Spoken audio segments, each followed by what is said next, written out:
Bakit po, nabanggit po sa akin dito kanina, na mayroon na pong mga staff na tila nakakaalam na may mangyayari. Kasi ang nangyari daw dito ay mayroong mga senador na nag-abiso sa mga kapwa senador na parang binibigyan na sila ng babala na umuwi ka na, umuwi ka na. At ito hindi lang nangyari sa isang senador. May iba pang mga nakakuha ng tawag o text na sila daw ay binabalaan na maganda siguro umuwi ka na. Bakit po ganun? Alam po, Ma'am Corina, since morning of yesterday, we have been constantly receiving reports na the NBI will forcibly serve the warrant to arrest Senator Bato. And then towards the afternoon po, na-confirm po namin through our CCTV and myself, when I went down, nakita ko po na may presence na po ang mga NBI dito sa premises ng Senate. Ito po yung kinikwento ninyo sa akin na it is very irregular that the NBI would conduct checkpoints around the Senate. Tama po, ma'am. It's very irregular. Saka normally no po, if the NBI would come here, they will have to coordinate with us. Pero on that day po, since in the morning, wala po kaming na-receive na coordination from the National Bureau of Investigation. Ayun, kaya tinatanong ko rin kasi si Ginoong Aplaska kung bakit kinailangan na sila'y armado. Kasi nga daw, mayroong banta na parang inaabangan. Yung nalaman ko po, nung ako'y bumaba doon sa common gate namin sa GSIS, nakausap ko po yung general manager ng GSIS, kinonfirm naman niya sa akin na nag-request po sila ng augmentation from the National Bureau of Investigation para tulungan po silang i-secure yung premises ng GSIS. Premises ng GSIS, pero eto na, yung punto ng nagkabarilan kasi nagka-enkwentro na pala. Ano po yung paglalahad ng timeline noon? Binapansin po daw kayo na parang nagpipilit pumasok? Doon po sa aming CCTV, nakita po namin na mayroon ng mga armado talaga na ano. And so, I reported the information to the Senate President at nagpaalam po ako sa kanya na I will have to go and check kung totoo talaga.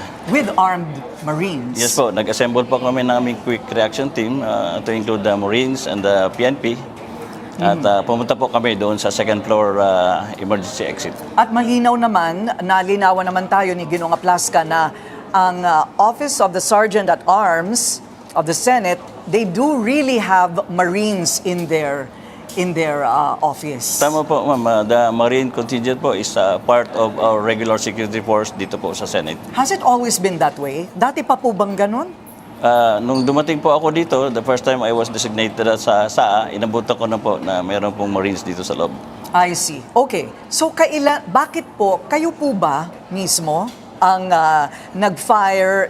nagpaputok ng unang beses? Tama po, accurate naman po ng yung report ng NBI na kasi po nung dumating po kami, nakita namin na mayroon pong mga armadong tao at nakita namin ano po sila, yung may mga ano po na NBI. Pero challenge po namin sila kung sino sila, sumagot naman po sila na NBI.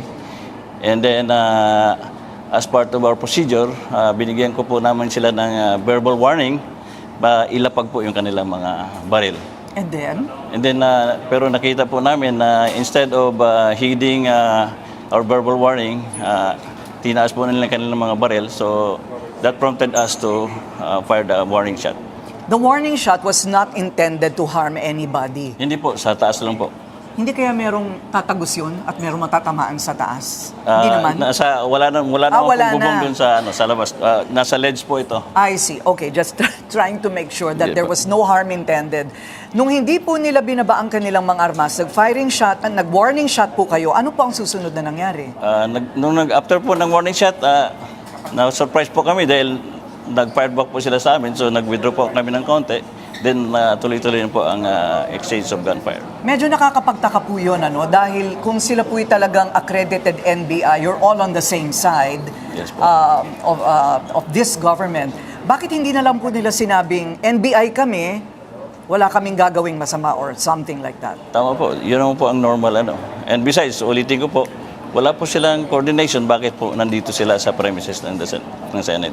Nung una po ay itinatanggi ng masidhi at madiin Ginoong Matibag, NBI Director, na mayroong presensya ang NBI sa loob mismo ng Senado. Bakit po kayo nahihirapang tanggapin na ito'y kapanipaniwala? Dahil po, based on our information, saka na-confirm din namin sa aming mga CCTV and physically po, nakita namin ang presence ng mga armed NBI agents dito po sa paligid ng Senate. At paano po natin na-establish na taga-NBI po talaga, yung grupong yon? Meron po silang mga uniforme, meron po silang mga ID. Ganun. Okay. Ano po yung tactical bag? Meron po daw tactical bag na nandito na sa loob to begin with. Pagkatapos po ng exchange of gunfire po, medyo nagkaroon ng lull at dumating naman yung reinforcement na ni-request namin kay Chief PNP. Sila na po ang nag-clear ng area at doon po nila na-recover yung tactical bag. Ito pong nahuli ninyo na nag-iisang gunman, yung kasamahan po niya nakawala. Yun po, nung nandito na po yung tactical team ng PNP, nakita po nila yung taga-NBI na gusto sanang i-recover yung tactical bag. Yun ang kanyang binalikan. Tama po. I see. Okay. So, paano po natin na-establish na talagang taga-NBI po itong gunman na ito? Unang-una po, umamin po siya sa mga PNP na siya ay kasama po ng mga NBI. Okay. So, parang nag-iba na rin po yata ang sinasabi ngayon ni Director Matibag. Inaamin po niya na tauhan po niya ito? Tama po, sinabi naman niya na driver daw. Narinig natin sa mga balita po na driver daw ng isang ahente nila yung nahuli namin. Driver na isang ahente pero armado? Yung pong driver. nahuli po namin, hindi po armado nung nahuli. Okay. Nung nahuli ay hindi Yes, armado. Yes, Protective custody, konti na lang. Protective custody. Ito po ba ay nasa batas? Ito po ba? Ano ba itong protective custody na ito kay Senador De La Rosa?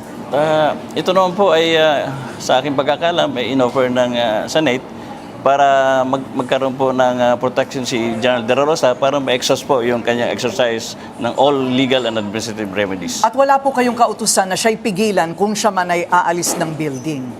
Hindi naman po sila arrested ng Senado. So, kumbaga malaya sila? Malaya po siya na umalis. I see. Kung gusto niya. Okay. Maraming salamat po sa inyong panahon. Maraming Thank you very salamat much din po po. sa pagpapaunlak.